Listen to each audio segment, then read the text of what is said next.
Good morning, good afternoon, and good evening. Welcome to the ITU AI Machine Learning in 5G Challenge webinar series. My name is Thomas Bascolo, and it is my pleasure to welcome you and to introduce this webinar. The AI and Machine Learning 5G Challenge is organized by the ITU, which is United Nations Agency for ICTs. The mandate of the ITU is to allocate frequencies to services that uses the radio spectrum, to develop standards, and to assist developing countries in setting up their ICT infrastructure. This challenge is kindly sponsored by Xilinx, and we're grateful to Xilinx for the sponsorship. The challenge aims to create a community that will solve network-related problems using AI and machine learning. Now, I would like to introduce today's speaker. Today's presentation is going to be given by Professor Tansu Apkan. He received the PhD degree in electrical and computer engineering from University of Illinois in 2006. His research interests includes application of game optimization and control theories and machine learning to security and resource allocation problems in communication, smart grid, and Internet of Things. He was an associate editor, TPC chair, or TPC member of several prestigious IEEE workshops, conferences, and journals.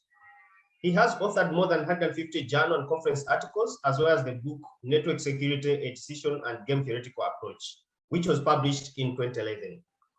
He co-edited the book Mechanisms and Games for Dynamic Spectrum Allocation, which was published by CUP in 2014. He has worked as a senior research scientist in Deutsche Telekom Laboratories, Berlin, from 2006 to 2009, as well as an assistant professor in Technical University Berlin from 2009 to 2011. He is currently with the Department of Electrical and Electronic Engineering at the University of Melbourne as a professor and reader. In today's talk, he will present an overview of his group's latest research results, which combines modern machine learning with game theoretical methods to engineer smart and secure network systems. These powerful computational mathematical tools lead to substantial improvement in efficiency, flexibility, and cybersecurity. He will give two examples from network resource allocation and cyber-physical system security. The first example will focus on allocation of network and computing resources for QoS and real-time services, whilst the second example will investigate cybersecurity of network autonomous platoons. Now, I would like to welcome Professor Tansu. Welcome, and it's exciting to have you today. Thank you very much. Yeah. So the floor is yours. Thank you for the very kind introduction. I hope you can see the screen currently. Yes. So yes. Yeah, thank you. So yeah, again, thank you for inviting me to this very nice seminar series and for the kind introduction. Today I will talk about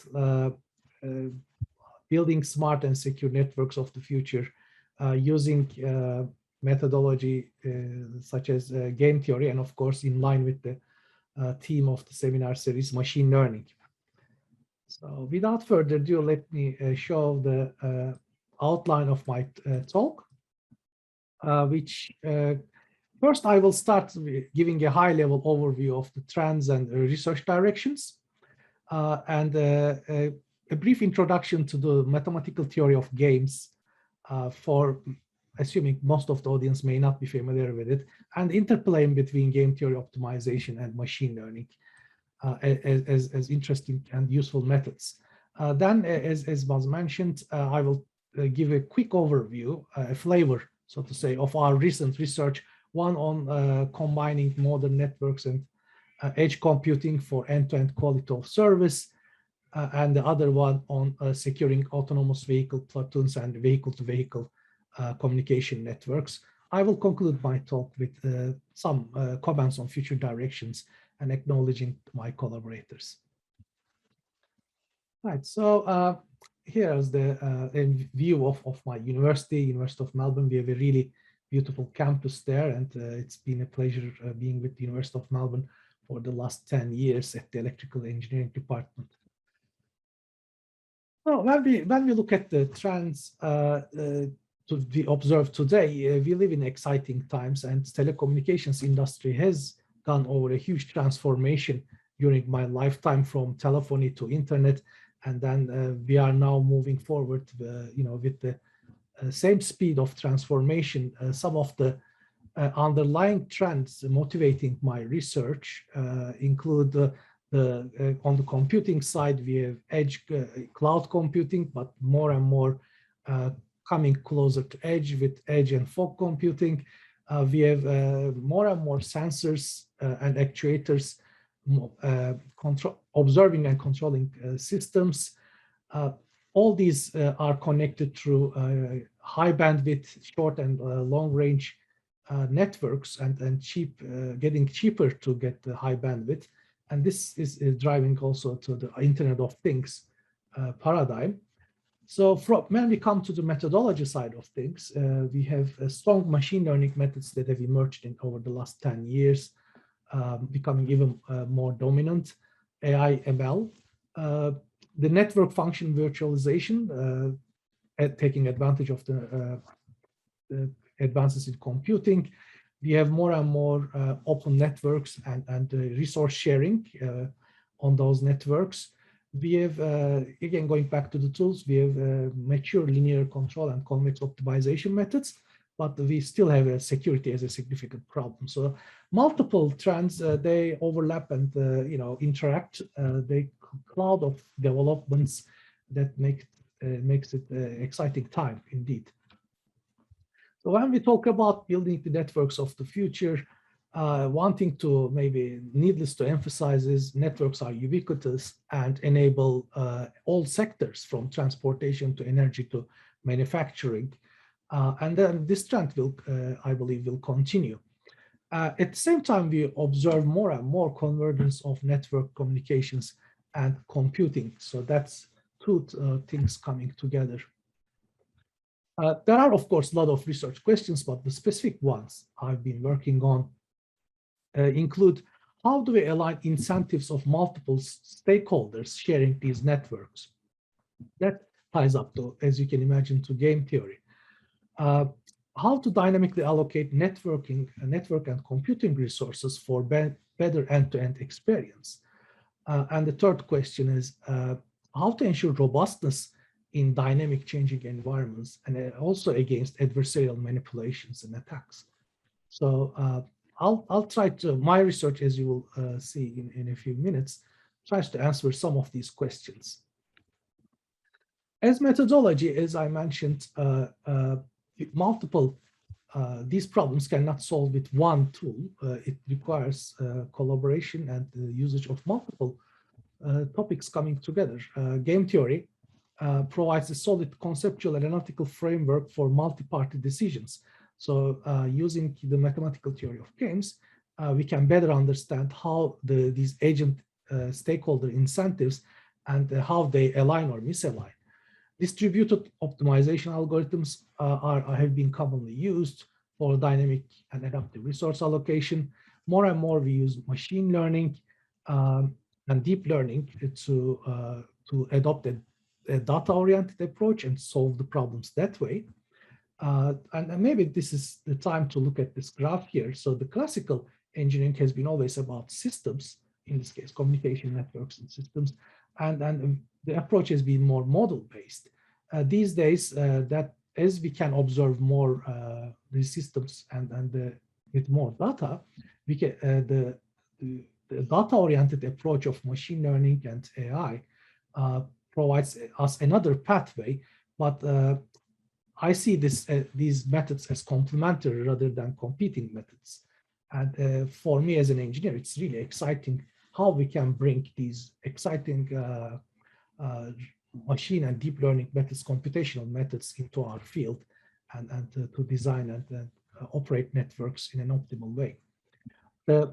Another thing that before I forgot, an important aspect is these security issues that are becoming more and more a problem with the increasing complexity of the systems we have. And game theory, in addition to, as part of modeling these multi-party decisions, can be also used to model these adversarial scenarios using security games. And that's another advantage. So in this domain, especially machine and deep learning, there is a lot of interest, huge investment and mind share, and that I believe will continue in the AI domain. So game theory actually has been used in engineering for more than a couple of decades, successfully applied. Originally, game theory roots are in economics because it provides this multi-agent, multi-person decisions, and that's how people did. It's been developed as a tool to analyze and investigate decisions of economics actors. But as we apply it to engineering in a similar way, it provides this conceptual and quantitative framework for analyzing and developing multiple multi-agent decisions. These decision makers don't necessarily always have to be human beings. They could be also parts of the systems and abstractions. And that in that way, game theory can be applied in a very flexible way to a variety of resource allocation and security problems, especially in communications and cybersecurity. So these are the books that we have been working on from the past. Just to give a flavor, there is also a whole conference. I'm involved with Conference on Decision Game Theory for Security that's been going on for more than 10 years, applying game theory to decision and security, especially security problems. So as I mentioned, I would like to use this opportunity to give a brief overview of the basic concept of game theory, which studies simply multi-person decision making. So here's a graph with a player one, a very simple example to make things accessible. A player one has three choices, left, middle, right. This is a discrete choice game. And a player two has two choices. And if the players play this game, one after another, these are the outcome. These are the outcomes of the game in terms of payoffs. So the first player gets 3 and the second player gets 2 based on these choices. So this is one way to represent games with these game trees. But at the fundamental level, a strategic non-cooperative game consists of players who are decision makers acting on their self-interest in this non-cooperative setting, actions chosen from a strategy or action space, then this interaction between the players who take these actions lead to certain outcomes, payoffs for them or costs for them. These could be expressed in terms of the discretely matrices or functions, and this quantifies the gain or loss of the players. And there is also an important fourth item is the information structure and flow. For example, in this game, the player one may be playing middle or right, but this dotted line, circle represents that player two cannot distinguish between, cannot observe which one was played. What it cannot, the second player can observe whether left was played or this other choices were played. So these limited information situations make it quite interesting. Then play an important role in modern game theory.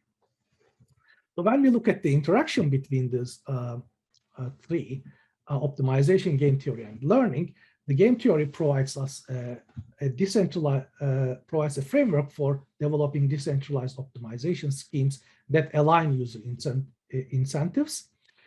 Why is it applicable to many of the systems and modern networks? Because we have the distributed systems that are connected with this wired and wireless communication networks that create the interaction between decision makers, and the agents share various resources, whether it's bandwidth or interference management in wireless. So this competition for available resources fits to the framework of game theory very well. Optimization theory methods from optimization theory helps agents and the entire system to decide on their optimal actions at an individual level, but also global solutions as an ideal benchmark. And machine learning methods help closing the modeling gaps and provide flexibility to develop adaptive solutions using data-oriented approaches, as I mentioned. When we have this competition within the rules, despite the selfish behavior, we have these non-cooperative games. But sometimes, as I mentioned, the adversarial agents who are not playing according to the rules, they play a destructive role, and then that can be also modeled using the security games. defenders versus attackers type of a framework. So now, giving this broad introduction and high-level overview, I would like to move on to this first work that I will present today on modern networks and edge computing for end-to-end quality of experience. So this is very recent work with my PhD student Devendra Roy and the collaborators whom I will acknowledge in the end. So when we look at the 5G and moving towards the 6G in the horizon, we see that the use cases and emerge from modern and interesting applications. So these future applications, innovative applications and use cases drive new requirements, such as the dynamic environments, end-to-end quality of service, bursty traffic demand. Economics of the whole systems force multiple stakeholders to share networks and resources. That's already happening today in multiple cases, and it might continue. It motivates convergence of networks and computing because most of these applications are for humans, but in many cases there is not even a human being in the loop, like machine-to-machine communications, for example. And then the ubiquitousness of the use cases drive the need for flexibility and robustness, and robustness both in terms of dynamics, with respect to dynamics, and also against adversarial situations, right? So based on ITU's, very nice figures here. So the three classes of applications: enhanced mobile broadband, ultra-reliable low latency communications, and massive machine type communications. So they all have different latency, bandwidth, and usage requirements, distance requirements, now in terms of number of devices as well. So when we look back a little bit, comparing it to the 20th century, where everything was about, until the last two decades maybe, it was all about telephony, right? And the basic requirements were very, very simple. Encoding audio of human voice, and that was that. Then it has started with the data and the internet, and now we see these very sophisticated applications where communications and, as I said, computing are really interleaved. So in the specific work, just as a slice of our small work in the big picture, we have looked at bursty real-time applications over passive optical networks that are especially motivated by these ultra-reliable low latency requirements. So the PON is a popular access network technology, and it can play an important role in fog and edge computing as things evolve. So, but the existing, the classical standards are insufficient beyond well-defined static traffic patterns. So our goal is to develop these computationally efficient bandwidth allocation schemes satisfying strict quality of service in terms of delay and bandwidth requirements of modern applications. So how do we approach this problem? We adopted a model where we use virtual queues for delay tracking for each service class. So we have actually adopted differentiated services mindset with multiple classes, and that each class may have a different strict delay requirements. And we track these using these virtual queues, and then formulate the problem as which is called the model predictive control method. Another name for it would be a receding horizon optimization problem, where we look at the next steps before we make decisions instead of making instantaneous decisions. So therefore, we try to capture the time varying dynamics of the network. So then it can be posed as a nice optimization formulation with the queue dynamics and multiple constraints based on especially the delay constraints, and we try to maximize the throughput here, assuming some feasibility. Now, the problem that I've shown here actually is a mixed integer problem. That's why it is very, very difficult, computationally heavy to solve. So fortunately, this MPC problem can be solved by its equivalent linear program by relaxing these integer constraints. And it's a small theoretical result. It's kind of relies on the existing literature from integer linear programming. And then our problem satisfies the sufficient condition for an integer linear program to yield the same solution as a linear program version. And linear programs are easier to solve and much more scalable. Now, what's the practical significance of this is this leads to a significant computational efficiency, and that makes our solution suitable for real-time resource allocation deployments in practice. With integer linear, keeping the integer version would have been more difficult. Some simulation results to highlight, just again to give a flavor. On the x-axis, I show the total load of traffic up to 1 here, and then even further loading, normalized. And then the drop percentage here on the left graph on the y-axis, and throughput percentage here on the y-axis on the right graphic. And we have these couple of comparison schemes with ours, which is MPC-based one. And in ours, the blue one shows the classes that do not want, they have strict requirements, and they suffer only packet losses when we come to very high loads on the network, whereas best effort traffic, because it's just best effort, we allow it to suffer more packet drops. So that's intentional, so that we can give the priority to the right traffic. And then the alternative schemes, priority-based works like this green one, and another alternative scheme from literature doesn't perform that well. That's a prior work, so we kind of try to improve on the literature as naturally. So similarly, throughput-wise, our scheme does pretty well. So the priority classes enjoy almost zero packet drop until the network gets very congested, and we get a better throughput than alternatives. These simulations were done in the very well-known OMNeT++ simulation environment. And here I would like to show a quick, if I can, a video of it. Let me see if I can manage that. Maybe, okay. So here the data arrives at the optical network units, and then the ONUs communicate with OLT. So this is all part of the PON, passive optical network framework. And then the OLT does these allocations using the methodology we have developed, and then solving the MPC problem. And then the cycle continues. So it's repeatedly solved. So that's one of the works we have done.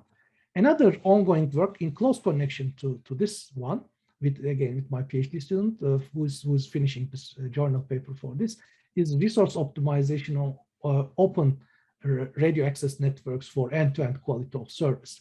So again, with the same mindset, here we are focusing on this, what I said before, trying to do joint allocation of computing and network resources, and building upon very nice recent technologies like SDNs and virtualization in the backhaul, and then on the computing side, containers, Dockers, and their orchestration using Kubernetes, which will be playing an important role in cloud, fog, and edge computing. So this problem, again, we have formulated this as an optimization problem, but this time we have this of both network and computing resources, but we have decoupled this problem to both networking component and computing components, and then solved in a distributed manner. Another thing to note is this is a difficult optimization problem, non-convex one, and the way we solve it is some of the constraints here, like delay and throughput, are very non-linearly dependent on the network parameters due to the complexity. So we have used actually neural networks to identify these through simulations, and then use those learned functions as part of the optimization formulation. So in that sense, machine learning played a very important role in solving this optimization problem. To ensure realism, certain degree of realism, we have actually, in addition to simulating, we have also emulated this using Mininet and Dockers. A lot of credit, of course, goes to my student Dibando for doing the hard work here. So here you see a implementation with Mininet doing the software-defined networking simulation and Dockers doing the containerization of the clients and server. And here just you can see that just a quick video where the server starts running, and then the clients connect to the server and creating actual traffic. And on the server, we run some fake computing tasks that still allocate CPU and memory. And then the clients, of course, the requests and the server's responses create the traffic. And our joint optimization tries to orchestrate these resources concurrently to achieve end-to-end desired end-to-end delays and the throughput at the client side. The simulation, these simulation and emulation results, what we see here is the end-to-end delay in milliseconds, focusing on the real-time component of the traffic, as I mentioned earlier. And on the y-axis, the number of packets, actual logarithmic scale. So this is log 10 logarithmic scale. So most of the majority of the packets are below 1 millisecond delay, and then most of them are achieving our method, the green one, joint optimization, achieves the objective for 98% of the 98.8% of 99.8% of the cases, and then but if you do the optimization only from networking side, or if you do the optimization only from cloud computing side, of course, it is impossible to achieve the same objective. So these are just some not actual numbers for the practitioners out there. They are kind of representative numbers. So in practice, these numbers may change, but the main idea and the framework applies. So to conclude, to discuss, we have developed these finite horizon distributed and joint optimization techniques for addressing resource allocation problems on modern networks. And we have observed through simulations and emulations that our algorithms achieve good end-to-end quality of experience for emerging applications, especially satisfying these low latency requirements. And our journal papers are in progress. Hopefully in the near future, you will be able to find them from my website and my collaborators' websites. An important future direction is, of course, building these game theoretic approaches upon the optimization results presented. That is currently ongoing work. So this concludes the first part of my talk. I would like to go next briefly to talk about the securing autonomous vehicle platoons and vehicle-to-vehicle networks. This is with my other PhD student, Goshen Sun. He's recently started. So I don't see any questions.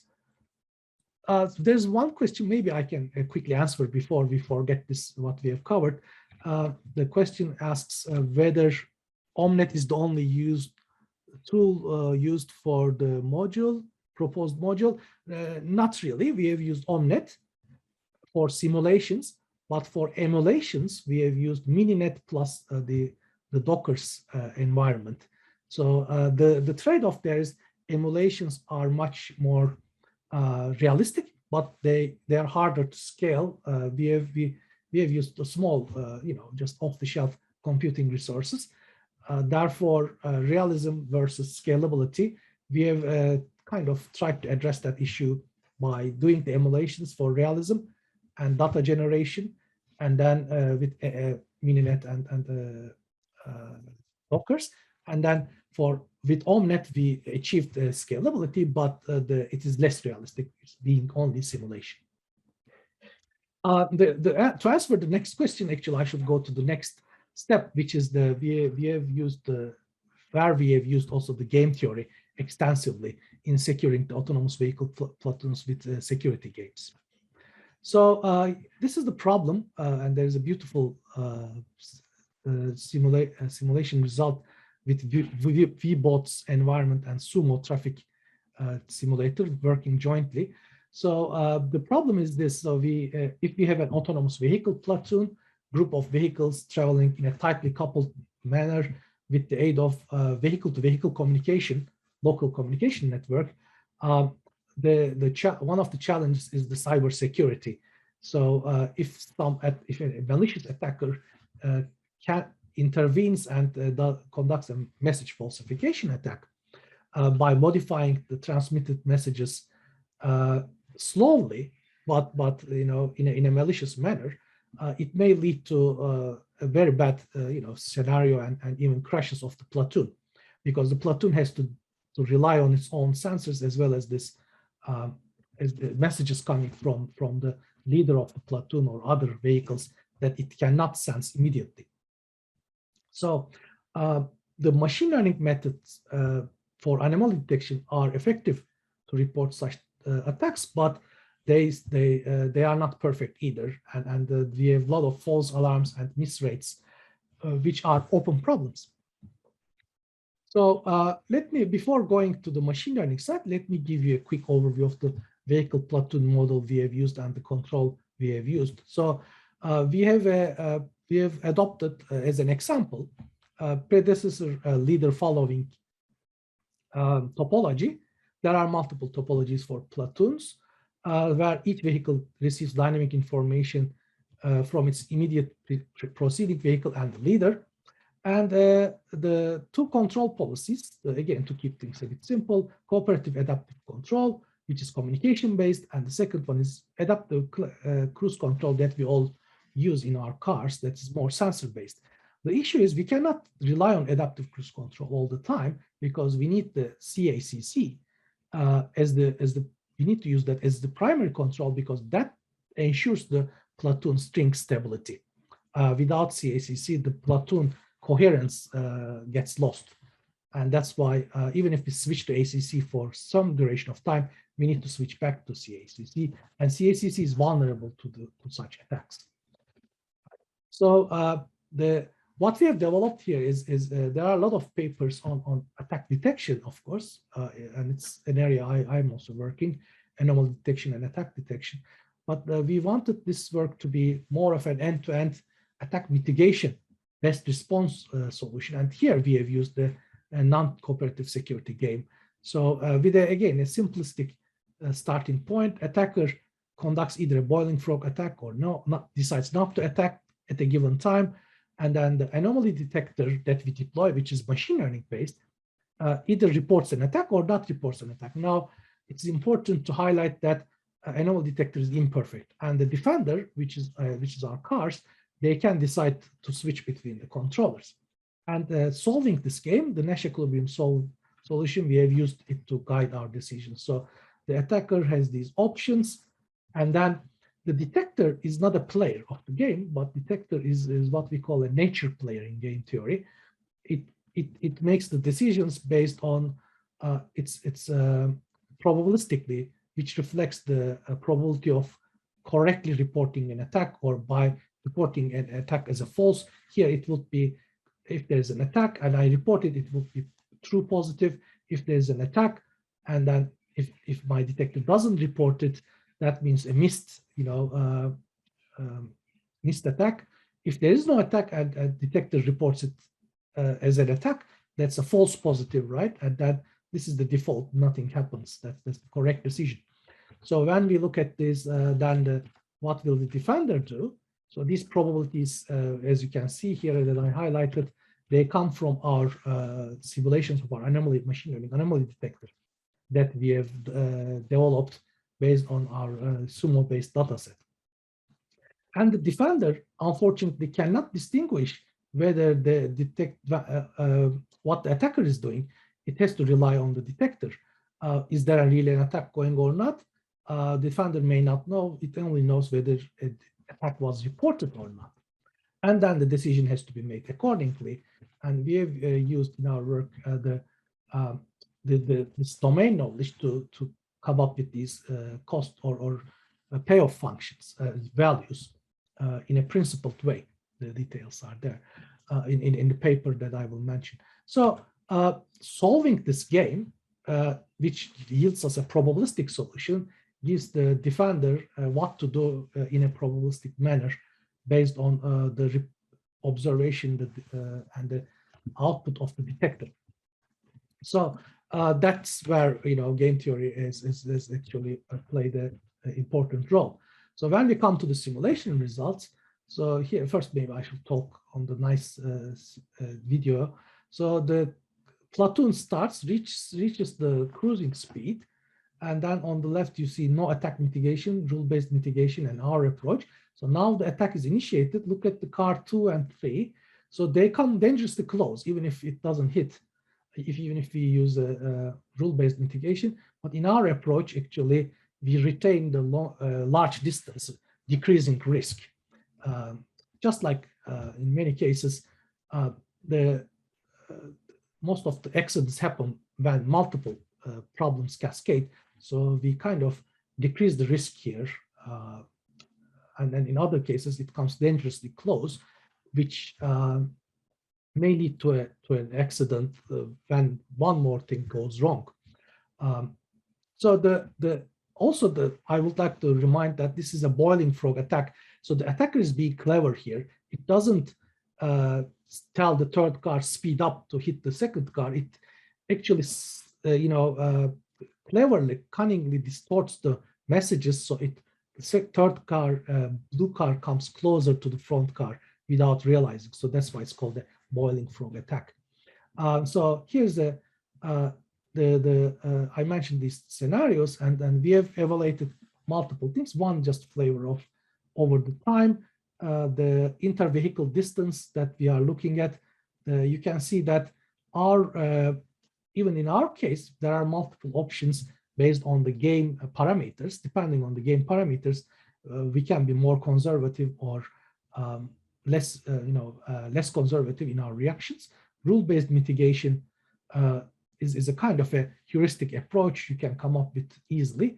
And then the other one is the bad scenario that the inter-vehicle distance goes to 0 all the way, which is not desirable at all, of course, which is almost hitting the other car. So this is a topic we have been working on and expanding on other cyber physical systems, including networking. So Goishin has been now collaborating with my other student to bring the similar ideas in the games to the picture, both from security perspective, in his case, to secure the networks, the future networks, where again resource allocation decisions may be targeted by malicious attackers to do a denial of service attack or destroying the system's performance or even worse. So one of the novelty of our framework is in what I presented now is the combines machine learning with game theory, which has also potential for other application domains in other projects. And we have I tried to show its effectiveness using this nice VBots plus sumo simulations that are, of course, don't replace real world experimentation, but that is a quite expensive activity. So that's requires a huge investment. So future work that we've been working on also includes physics enhanced attack detection, which means we want to use combine the classical engineering principles with machine learning principles to counter cyber physical and adversarial attacks, cross-checking machine learning outputs with physical principles and models. That's the exciting direction. Conscious of time, I would like to close by mentioning briefly my other ongoing research. There wasn't enough time, but there is an interesting project we have been working on distributed anomaly detection for cognitive radio networks. There, it's all about wireless networks and whether we can detect suspicious communications. Another work I do with another PhD student of mine is investigating machine learning using information theory principles and how we can use coding theory to robustify machine learning against adversarial attacks. Yet with another student of we have been looking at model-based hybrid reinforcement learning for different applications, including routing and pathfinding. Here, pathfinding scenarios. And with a colleague, we apply AI ML methods, deep learning methods specifically to identification of power distribution networks and better managing the smart grids. So for future work, solving large-scale games for incentive alignment in future networks, that's a research direction. I mean, I'm looking at currently.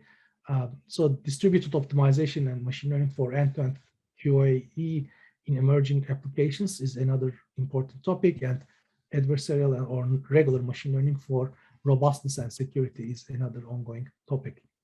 I would like to thank, first of all, my PhD students who have done a lot of the hard work here, and hopefully they will get the benefits as they graduate with very nice publications and future work. Goshin and Divando, other PhD students whose work I haven't presented, I barely mentioned.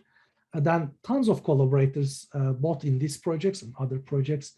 It has been an honor and pleasure working with such distinguished researchers.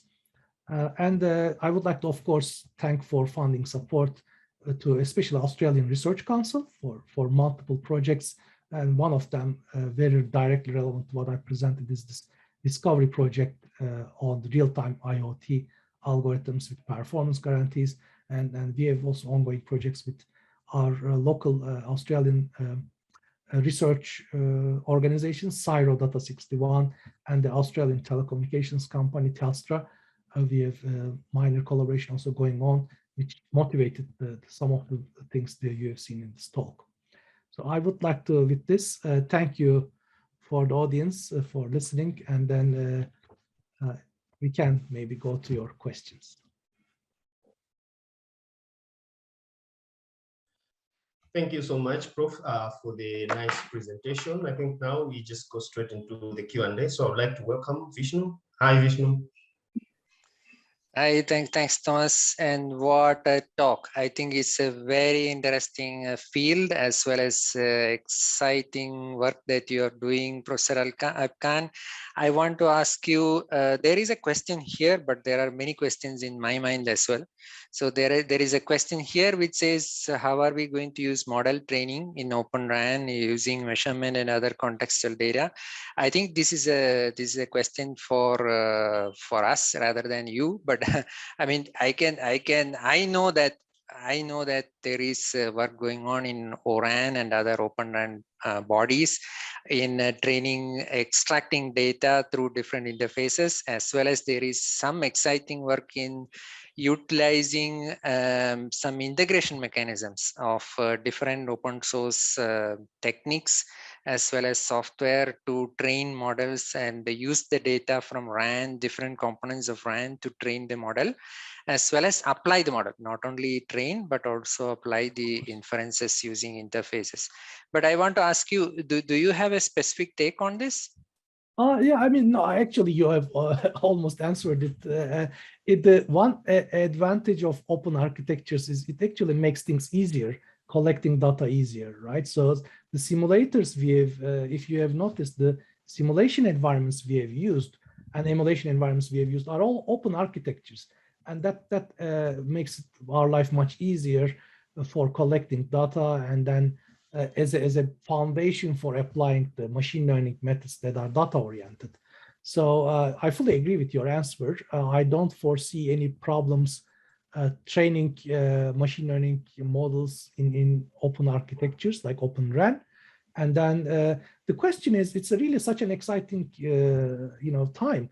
The machine learning models can play, as you have seen in my talk as well, so many different roles. Like they can assist optimization formulations by identifying functions.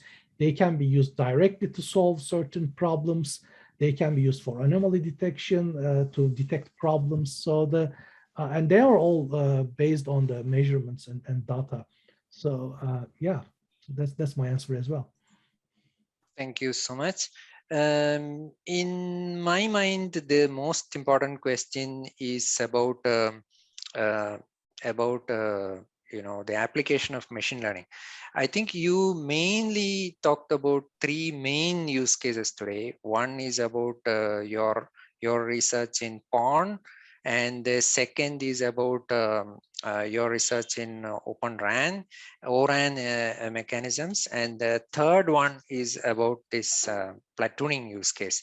All three are quite interesting and quite different, so to speak. So the variety and the velocity is quite interesting to us. The one interesting aspect which I noticed is that in your first use case, at least I did not see any machine learning aspect. I think you are using a typical formulation, a very novel formulation of the problem. I did not see any machine learning aspect in it. But in the second and third, you did talk about specifically about machine learning aspect.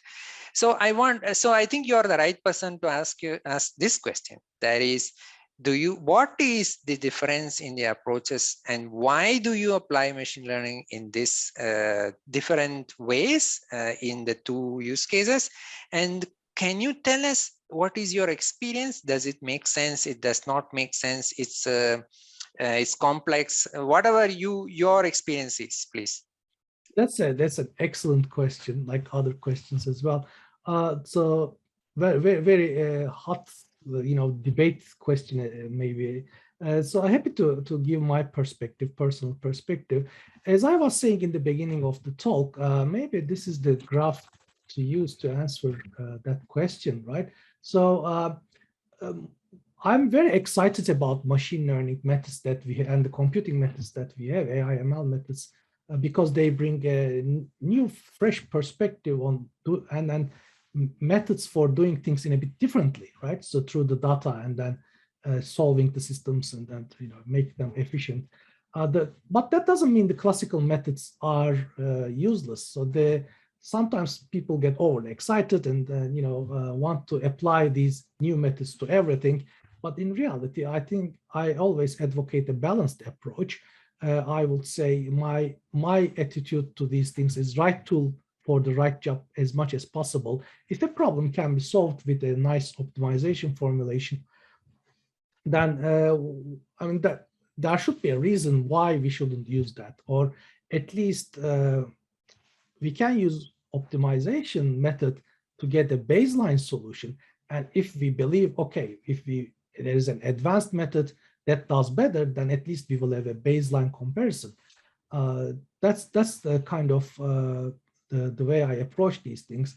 So not using trying to use the right tool for the right job as much as possible, taking advantage of the new methods, new perspectives, but not forgetting the old ones either, if that answers your question. Thank you so much. Actually, Kamran is asking a very related question. It's actually a very good question. He says compares game theory and reinforcement learning. That's another question which I have in the back of my mind as well, and you are the right person to answer that as well. So yeah, so he says that states action rewards. What kind of? Could you give your perspective on this one?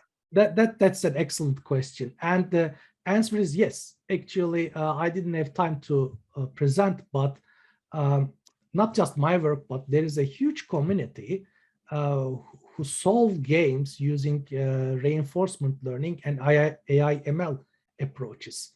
So and different types of games, both limited information games and classical games. So actually, some of the work that Google has done, right, this DeepMind and OpenAI, if I'm mixing up, don't want to give the wrong credit, but when they solved these combinatorially challenging games like Go, two-player games, that is still within the perspective of game theory. It's a board game, but it's still a combinatorially challenging board game, two-player game. Yes, it's simple in that sense, and everything is visible, but still was a difficult game. And then the way they solved with reinforcement learning was indeed that was the direction they went. And there is still, it's a very active research area. I've been trying to do also some minor research in this domain, and also building upon the community that works on these board games. One thing that excites me most is If we can solve those games with these machine learning approaches and achieve scalability, then we can take it from the domain of board games and apply them to engineering settings where things are even more complex. And to conquer that complexity, we really need and in that case, we definitely need the modern tools and out-of-the-box thinking, building upon the nice work of the community. Thank you so much. That's an excellent answer as well. There is another question. Charles is asking, what other use cases have you identified you think could be investigated with similar approach? I think you had nice slides on what future directions that you are looking at, but maybe perhaps some more hints on that. I think I truly envy your students. It looks like really the field to work upon. It's quite interesting. In fact, your future research, I have taken my notes on this one. What could you tell us a little bit more about Sure. this part? Sure. I think first of all, I'm still very much excited about communication networks and this joint communication and computing, both in the backhaul of mobile networks, but also in general, wired networking as well, with extensions to IoT and then to the access cases, in addition to the backbone. I think that's obviously a great research direction, and I'm actually working on it, and I have proposals on that as well. The other maybe a broad domain that excites me most is cyber physical systems, where the cyber world comes together with the physical world, and we have chosen this Platoon application on purpose for that as a representative of that cyber physical system for my PhD student, manageable descriptive system. But you can also see the smart grid as a cyber physical system, because smart grids have more and more communication and computing components in addition to classical physical components from power system. Both are very important. When it comes together, it becomes a very interesting application as well. So the long and short is networks and computing, one, cyber physical systems, and with applications to maybe manufacturing, industry 4.0, and smart grids, energy applications. I found all of those exciting. Thank you so much. Another very interesting answer. I think that has a lot of pointers as well, perhaps pointing to we should talk again. So there is a lot of questions here. I'm not able to ask my own questions. So there is a graph learning. There are interesting talks I've been on for graph learning. There are the question is, what are your views on employing graph neural networks for wireless networks? Yes, optimization objectives have, there are many different parts. I mean, Kamran has talked about mobility, channel assignment, network slicing, resource allocation, etc. I can add more. I mean, interference management. This kind of problems still exist in our world, in the wireless world. So what is your take on applying specific ML algorithms like graph neural networks? Graph neural networks is something I'm actually studying myself at this point. You know, the world is so big and so many things to learn. It's one of the things I've been trying to learn myself, because it seems like very good tool to apply to our problem domains. Regarding all these applications from wireless and networks and network management, maybe and anecdotally, I mean, what I observed in this year's IEEE ICC conference, conference on communications, one of the flagship conference of Communication Society of IEEE, there was an explosion of machine learning papers, which surprised me a lot.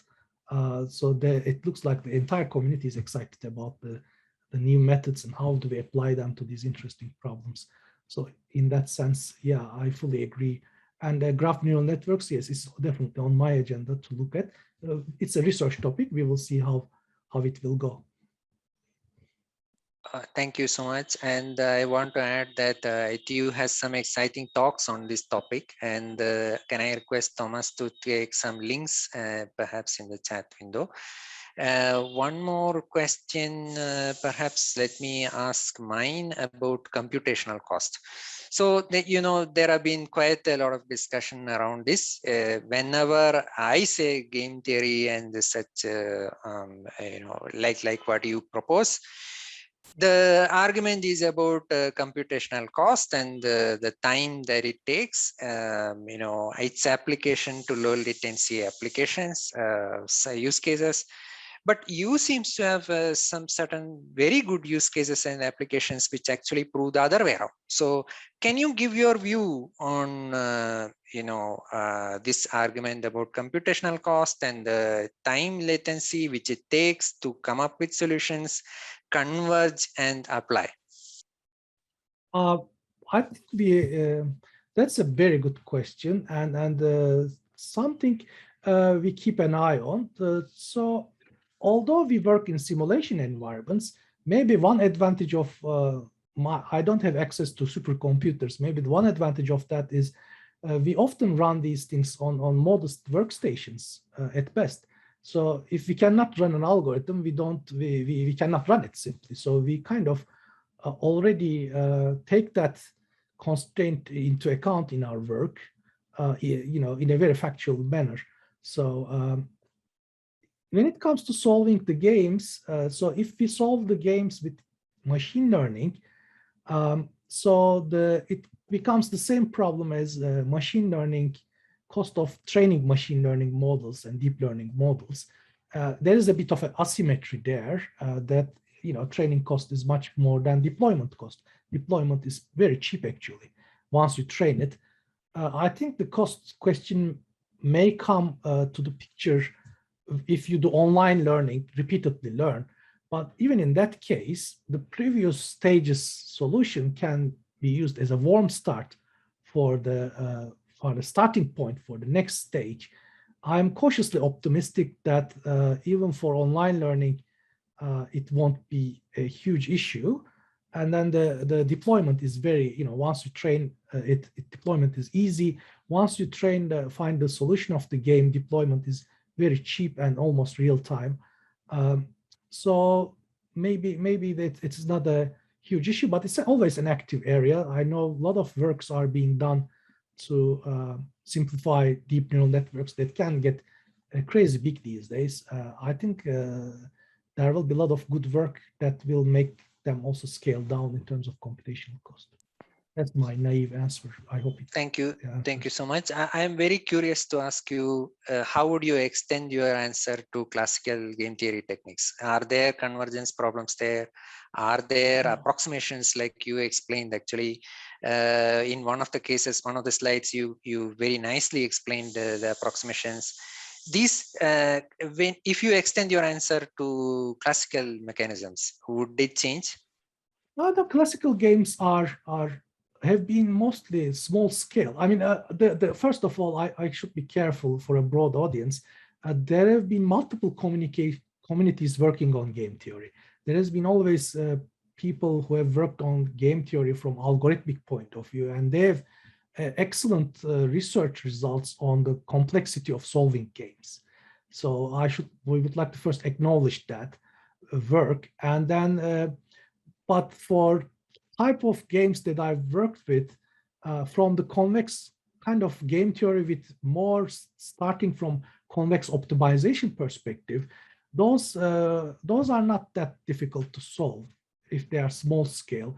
Things become interesting as you scale up, and some of the applications we talk about require scale up, and then my current understanding, and I might be wrong, is using maybe machine learning techniques to help us scale it up so that we don't encounter these issues. But a certain class of games based on convex optimization algorithms and packages are well known. We have efficient ways of solving them. That's not a problem. Discrete games, as I said, the community has worked on it for a long time from computer science colleagues solving those games. There's a very good understanding of that as well. Thank you so much. Akil is asking which algorithms you have used. So he's asking about training, but I think in general, if you tell us which, did you use any specific algorithms for machine learning? What kind of models have you used?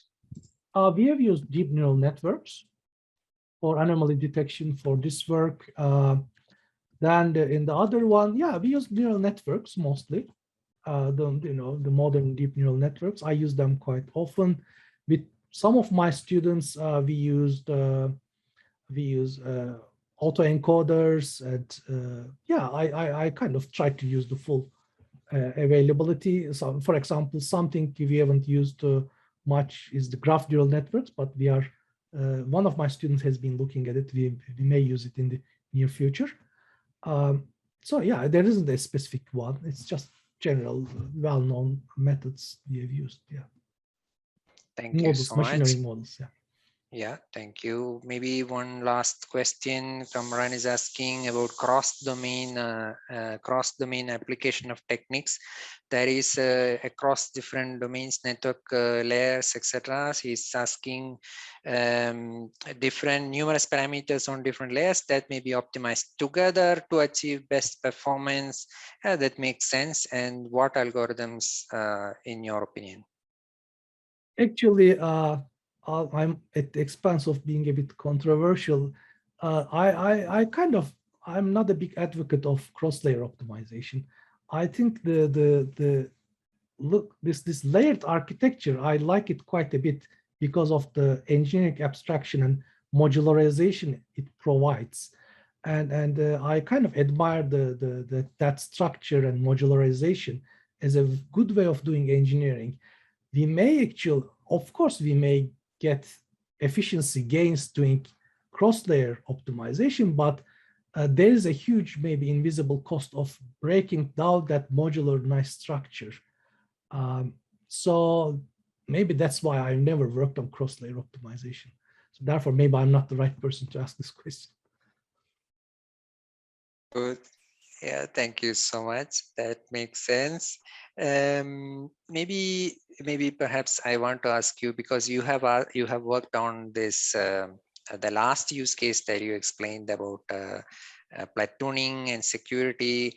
One of the things which have been asked to us is about trust, the overlap between trust and game theory. Of course, there is this cooperating and non-cooperating that you explained, but there are also questions around can a new player be admitted into the game? You know, what is the trust aspect expected there? Mutually between the player as well as other players in this system. These aspects we have not seen much studies around it. We don't have answers at the moment, but I would like to hear your views about the overlap between this aspect of trust and game theory in general, and especially about new players being admitted into the system. That's a very good question. Yes, it's a very nice research topic, and maybe yeah, I underlooked research topic. I didn't have time to look at that, to be honest. We have only limited resources, all of us, and time. I can see the value of it. Some of kind of the assumptions I make in my work is classical trust mechanisms and encryption and cryptographic structures to use to establish that trust, and maybe PKI type of structures, classical, or maybe the modern ones may play a role. I see a question about blockchain. Maybe that can be used as a trust mechanism, but I don't know whether that will be fast enough for this platooning situation. Maybe at the platoon formation, it might play a role, as you say. Yeah, it's a good topic, but I cannot comment much. It's not an area I've worked on. It's a really interesting topic, though. Thank you so much. Yes, those are kind of things which maybe we can talk about in future. They're really interesting talk. We really enjoyed it. And thank you. It's actually 5 minutes over and you're still here. So thank you so much for patiently answering all the questions. There have been quite a lot of questions in the chat as well as in the Q&A. So yeah, thank you so much patiently answering that. Thomas is here. So that means that we should let him do the job. Thank you. Thank you. Yeah, it's been a pleasure. Thanks for inviting me and for this very nice interaction after the talk as well.